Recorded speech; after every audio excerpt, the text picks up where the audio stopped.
Yeah,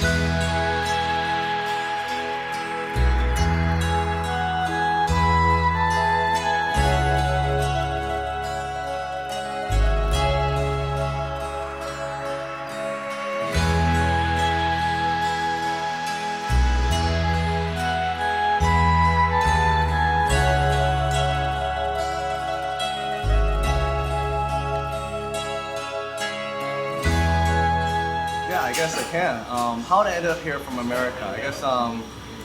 I guess title-wise, I guess I would be a Sifu because I teach Kung Fu. But I mean, I think a lot of weird connotations have been associated with that word. But I guess I guess I've been doing Kung Fu for a while. My father teaches Charlie Fan Kung Fu. Kung Fu. He learned from Do Huan Zhang, Fang Yuk Su, of lineage. I did that I started that when I was about 7 years old, alongside with like Hong Kun from my uncles. And when I was about 13 years old, I started doing Wing Chun with my uncle in Chicago. He was a student of Wang Shen now. Then after a few years with him, he asked me, he's like, "Yo, do you want to go back to Hong Kong and train with the source, Sifu Wang Shen now?" And I wasn't too bright then, I don't think. So I'm like, yeah, whatever you suggest. So I did, and that began my journey with Sifu Wang Shen now. And I've been practicing that and various other martial arts since I was young, I guess. I took that skill and I brought it over to Hong Kong to become a choreographer in action movies and also TV in Asia, and also an actor, Kung Fu actor mostly.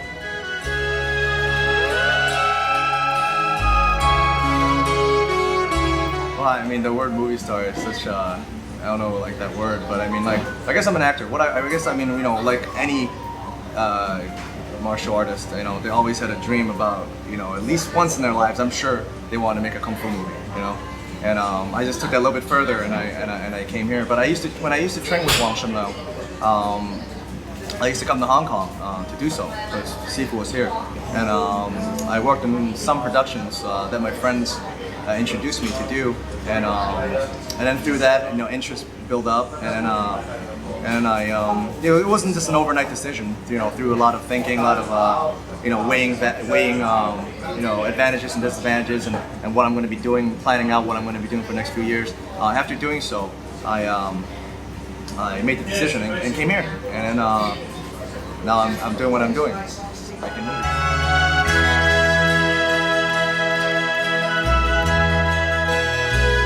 Well, I guess I think a big thing about a misconception about making movies is a lot of times I notice, and I was guilty of the same thing, is that when people who practice martial arts watch Kung Fu movies, they're very critical about, that technique shouldn't be here, that Bong style should be 3 inches higher. But I mean, a lot of times you have to understand when we're making movies, and now I understand this, not because I'm coming from both sides of the equation. I think you have to adjust techniques to make it fit the situation in the movies, and also to make it look beautiful. Because sometimes the audience, they don't understand specifics. You can't explain it to them while you're doing the movies. So as long as you get the spirit of the moves or the spirit of the action in there, I think you're doing the style or the form of Kung Fu justice. When I filmed Wing Chun, the TV series with Sammo Hung and Yun Biu a few years back, I was also the Wing Chun advisor for that job, and I guess I'm not in charge of the script, I'm not in charge of the story, and there's not a lot of ways I can control the way they're presenting it because I'm not a producer in the show. But I did my best, like certain principles of Wing Chun. I mean, at least the style that I practice, that I know best, which is Wang Shen style. I would incorporate some of those theories and sayings that we learned when I was with him into the script. I guess that'd be the best way that I guess it would be one of the methods that I did to promote Wing Chun. And I also got to play Dao Qinghua Sun, which is pretty awesome. You never really think about that, when I was younger. Yip Man's teacher. Yeah, Yip Man's teacher. I got to play Yip Man's teacher, which is pretty cool. I mean, a young, dumber version, apparently. Or not so bright if you watch a TV series, but I'm just playing a character. I never met the guy, I don't know how it is. But I mean, but when the scenes that I did help advise a little bit on Wing Chun, and also the scenes that I did fight Wing Chun. I tried, even if it wasn't pure Wing Chun as you someone might expect, I tried to at least get what I think to be the proper structure and the proper principles, and kind of try my best to incorporate that into an entertainment format where it's not boring and it still makes sense.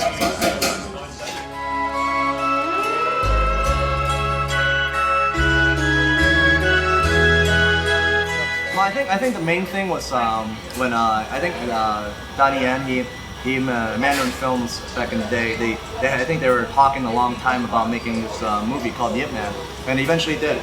And it was a very good production. It was good timing at the time because there wasn't a lot of period pieces out for a while since Wong Fei Hong. I mean, like a historical fiction kind of film where it's based on real life, heroes and. And I mean, Yip Man is very different in a way that it's very recent compared to maybe other folk heroes that have been portrayed, because a lot of the people that actually knew Yip Man are still alive. So it's that's the change. But the only other change is that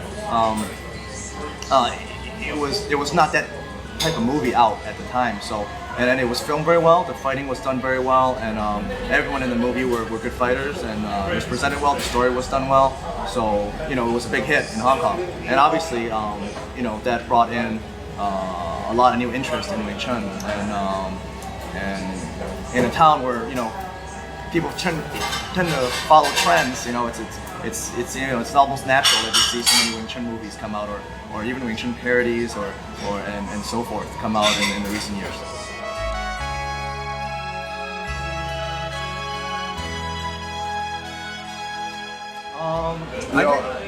I mean, there's different. I've always known there are different interpretations of Wing Chun.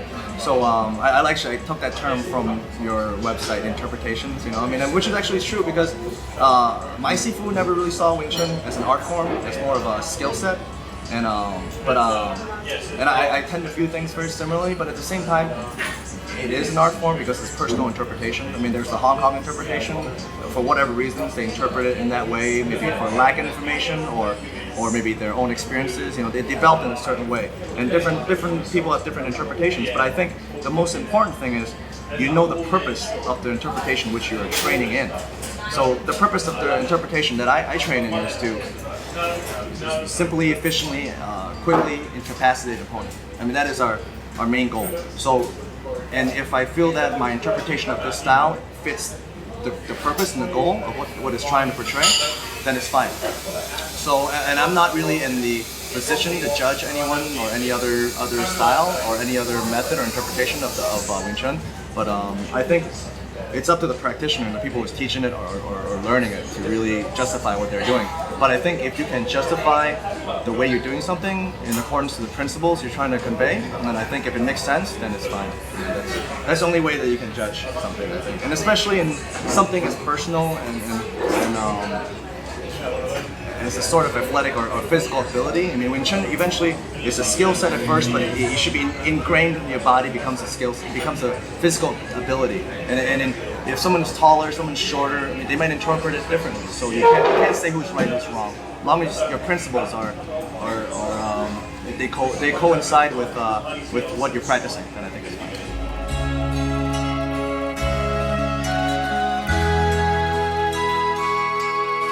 Well, I do. I mean, it's funny because I joke around a lot. And I say I don't work out, but a lot of you do kung fu because you like it. Nowadays, it's not a necessity. You don't need to go and fight wars. You don't need to defend your house against bandits. There's no reason really to train in any kung fu unless you like it, unless you really love it. You have to love it. So I do love it, and I do train it. And do I train as much as I did back in the States? No, I don't have the facilities and I don't have the time because I'm trying to make a living, doing movies and stuff. But I mean, whatever time I get, I do. I have a lot of discussions with friends, and I also have a couple students here in Hong Kong that I regularly train with. And also, when you're making movies, it's a lot easier. One of my students now, his name is Nicholas Jie, and he's doing really good. And a lot of times we make movies together. And we're making movies together, you're not always on the set, and our hotel rooms are always next to each other. So whatever time we got, we don't like to go out and go out really. We stay in the hotel, so we train. So I think actually the training time that we get is actually more sometimes than if I was regularly in Hong Kong, because we see each other all the time as a partner.